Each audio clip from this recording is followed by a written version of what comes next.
Hey guys, once again welcome back to my YouTube channel Medicure Buddy. In today's video, we will be discussing a topic from obstetrics and that is oligohydroamnios. Friends, oligohydroamnios is also known as oligoamnios. कई बार इस topic का question oligoamnios नाम से भी पूछा जा सकता है, तो आप इस टर्म को ध्यान में रखेंगे. Now let's start discussing its definition.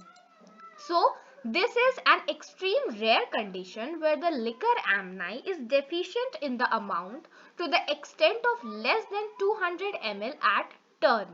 तो जो लिकर एमनाई है, जो एमनियाटिक फ्लूइड है, वो जब डेफिशिएंट होता है, ओलिगो का क्या मतलब होता है? कम होना. तो जब डेफिशिएंट होता है और कितना कम होता है? 200 ml से कम होता है एट टर्न. तो हम इस चीज को क्या कहते हैं? हम इस कंडीशन को ओलिगोहाइड्रोएमनियोस कहते हैं. अगर सोनोग्राफिक डेफिनेशन की अगर हम बात करें तो यहाँ पर मेंशन किया गया है that sonographically it is defined when the maximum vertical pocket of the liquor is less than 2 centimeter or when the amniotic fluid index is less than 5 centimeter. तो जो DVP होता है वो अगर लेस देन 2 सेंटीमीटर हो और amniotic fluid index that is AFI अगर less than 5 centimetre हो तो हम उस कंडीशन को ओलिगोहाइड्रोएमनियोस कहते हैं. When the AFI is less than 5 centimetre या फिर more than 24 centimetre that is considered as anhydramnios. देखिए यहाँ पर मेंशन किया गया है with amniotic fluid index less than 5 centimetre or more than 24 centimeter was considered abnormal at gestational age from 28 to 40 weeks.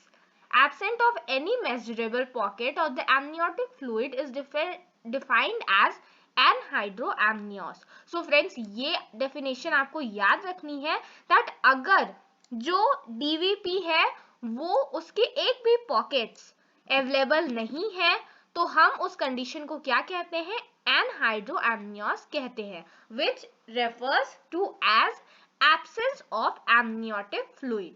Moving on, let's discuss its etiology कि वो क्या factors हैं जिनकी वजह से ओलिगोहाइड्रोएमनियोस कॉज होता है. तो there are two types of etiological factors. पहला है फीटल और दूसरा है मैटरनल.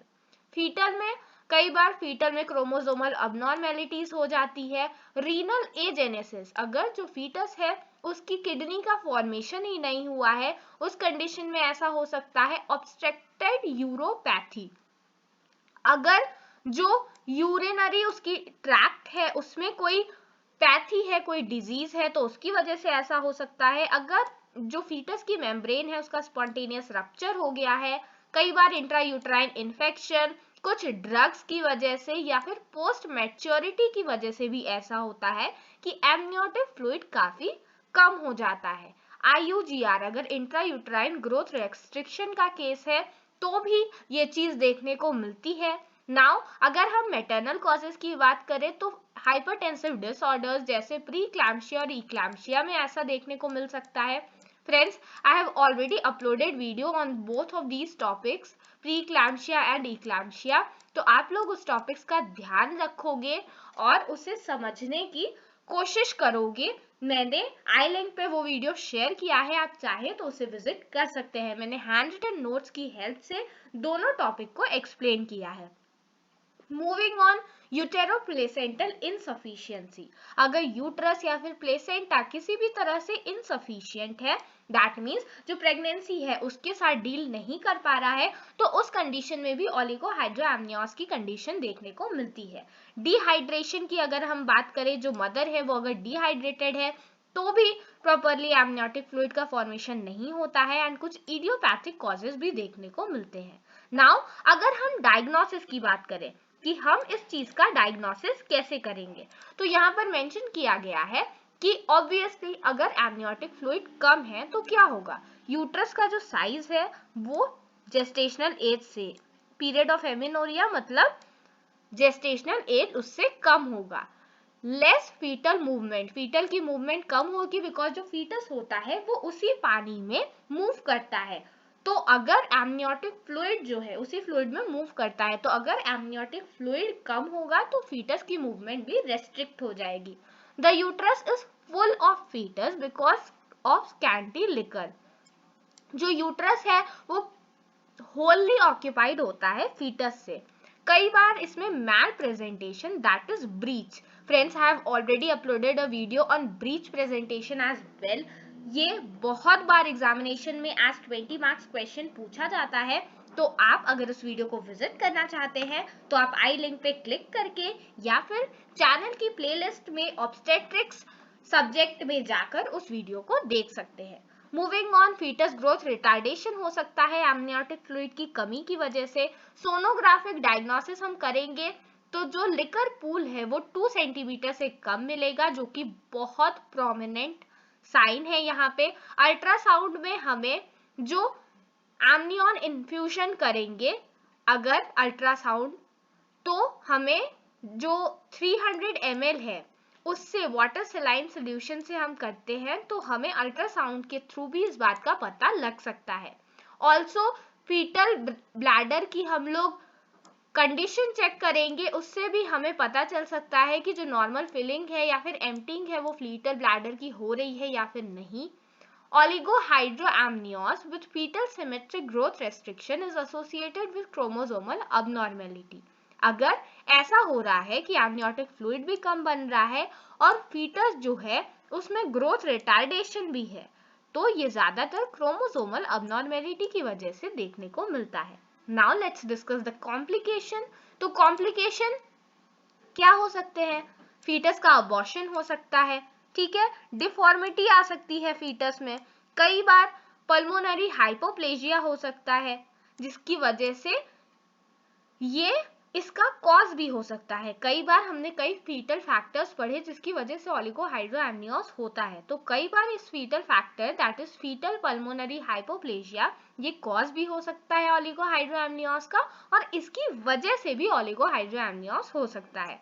कॉर्ड कंप्रेशन हो सकता है, फीटस की जो मोर्टेलिटी है वो बढ़ जाती है, ठीक है। अगर मैटरनल की बात करें तो ऑब्वियसली जो यूट्रस है वो इनर्शिया में चला जाएगा, बिकॉज जो एमनियोटिक फ्लूइड है वो जो फीटस था उसको मूव करवा रहा था, but just because the labour is prolonged, तो इस कंडीशन में जो यूट्रस है उस वो पूरा ऑक्यूपाइड है, it is full of fetus, जो कि यहाँ पे मेंशन किया गया है।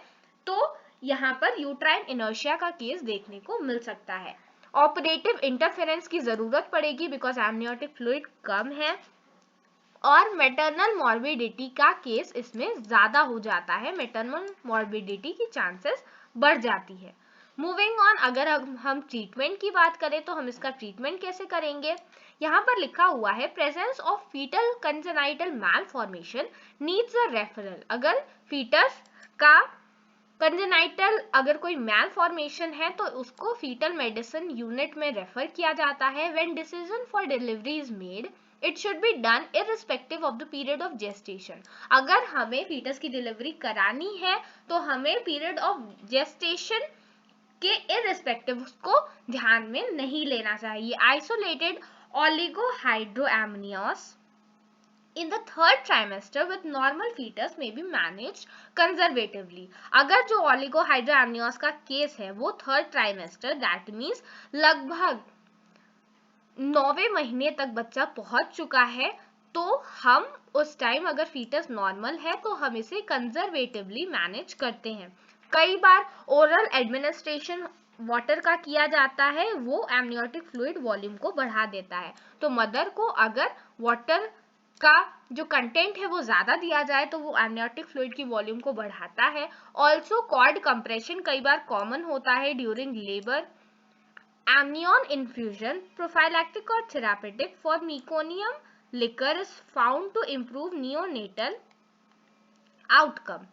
तो यहाँ पर क्या होता है, प्रोफाइलैक्टिक या फिर एमनियन इन्फ्यूशन किया जाता है। ये एक बहुत इंपॉर्टेंट टेक्निक है जो कि एज अ ट्रीटमेंट यूज की जाती है इन द केस ऑफ ओलिगोहाइड्रोएमनियोस।